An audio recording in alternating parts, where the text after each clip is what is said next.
set off too. It was I posted on YouTube Motovloggers, I think it was, I'm not sure. But it was a boy's learner driver, and he was driving across, he was just driving through the main street, and he hit just this woman runs out across the street in front of him and hits him. Well, not hits him, but he hits her. And she's like, oh, could you been going any faster? And you're like, you want to take pity on her because she's an old woman, but at the same time, when you run out in front of traffic and you can see motorbikes coming, why would you do it? You know what I mean? Why would you take that risk on yourself? And you're not likely to kill someone at that speed, but it can happen. You know what I mean? Considering it was an old elderly lady, like, you know, like people that age can just like fall over and die, and it's just, you know, like they slip on ice and they can die, you know, so being hit by a motorbike cheek or so, you gotta wonder what sort of damage that done to their bone structure. And she just walks off instead of staying there whenever the police come. Like, I'm mixed on this, because I'm on the side of the biker, but I'm also the side of the woman, like, because if he'd done his hazard perception properly, he should have been able to see the fact that you got this woman running across the road.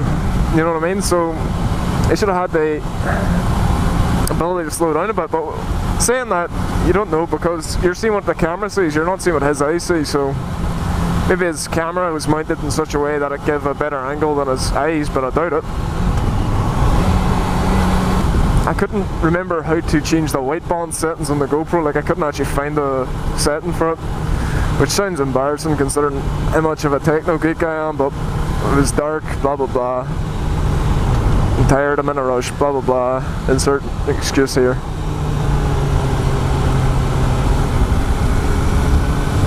But yeah, back to nighttime driving. I tend to find anywhere that's hilly can be quite hard to drive on at night, because like your beams will only hit what you can see, you know what I mean? So any sudden dips in the road, you're less likely to see them. It's almost like the road just disappears, and that can be deceiving. Like, you've got to be so alert at night. It's not something I'd recommend doing tired, especially if you're in back roads like this.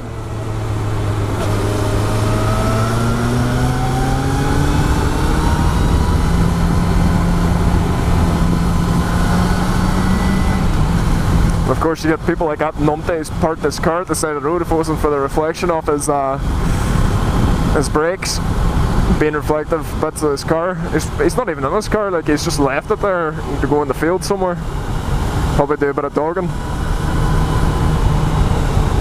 or maybe he's dogging in the car. Who knows? But yeah. Plus, it being nighttime too, it's harder to see all these wee small objects that could either puncture your tyre or knock you off, you know. Oh, and another thing too, hasn't happened to me yet today, well tonight, thankfully enough, but sometimes you get cars that, you know, have their lights not adjusted properly. So even whenever they take them off the full beam, you're still getting blinded by them.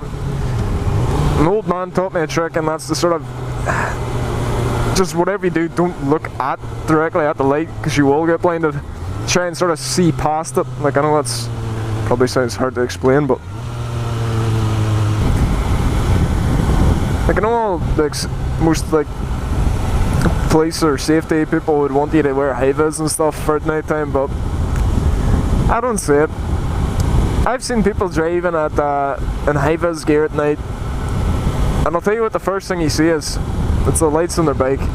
Now maybe if you're driving through the town or something, maybe. But I think it'd be a smarter investment to make your bike into an LED bike. Like, what? What do you say? They're having a domestic there. Oh, Jesus. Aye, anyway, so apparently the couple back there was having domestic. Anyway, what was I saying? So yeah, like high-vis gear, no. You'd be so much smarter like just investing in a LED bike, like the likes of Phantom has, you know, like just fitting out your bike with extra, you know, lit up gear, because you know, if you can't see that coming, then you really shouldn't be driving. And plus it looks sweet at night, whereas one of them high-vis gears, you look, I'm gonna have to watch my words here. No, I can't think of one situation where I've seen a biker at night that I haven't been able to see him. You see a lot less of them, to be sure, I'll tell you that now. But I did a tour of Scotland, and I'll give you a quick example. I did a tour of Scotland, and